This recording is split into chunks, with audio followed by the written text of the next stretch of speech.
Praise the Lord. Amen. Papanalangin. Dito po yung mga gumraduates.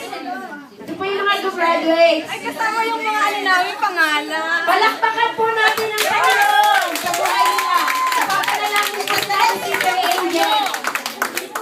Ganun mo, si. Ano si Daday? Okay lang kasi paano na ba?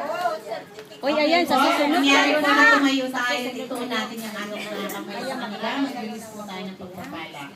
O dakilang Diyos na mapagpala sa hapong po ito. Muli pinasasalamatan ka namin sa napakagandang ginawa mo sa hapong ito. Kabilang na po ang graduation, Panginoon, ng 4 naming kapatid na ito.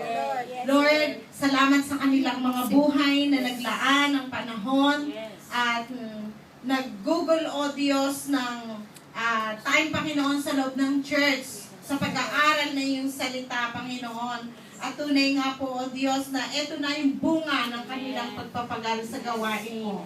Lord, salamat sa kanilang mga buhay. Pagpalain mo sila, maging sa larangan, Panginoon, ang kanilang pag-aaral pa, O Diyos. Dalangin namin na magiging kagamit-gamit sila at mas magiging kapakipakinabang sa gawain mo ito ng Lord of the Nations. At maging dito sa Hong Kong o kung saan mo pa man sila dalhin, O God. Lord, salamat sa mga buhay ng mga kapatid na ito, ang kanilang mga commitment, Lord, lalo mo pang pag-initin. At ganun, lalo na higit, Panginoon, patuloy ka nilang kauhawan, yung mga salita mo, Panginoon, patuloy pa nilang pag-aralan, nang sa ganon, Panginoon, ito po, O Diyos, ay magbistulang binhi na may babahagi rin nila sa mga kapatiran, O Lord.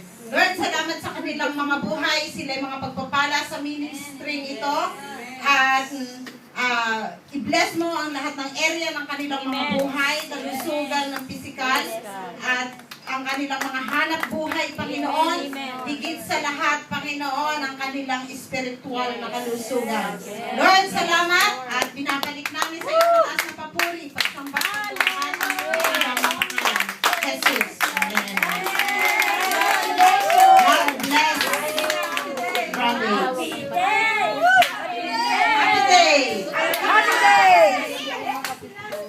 Kakanta po yung mga graduate. Happy day! Tayo ng mga graduate. May awit pa kami, bonggang-bonggang awit. Ay, kami naman po. May timsong pala nila.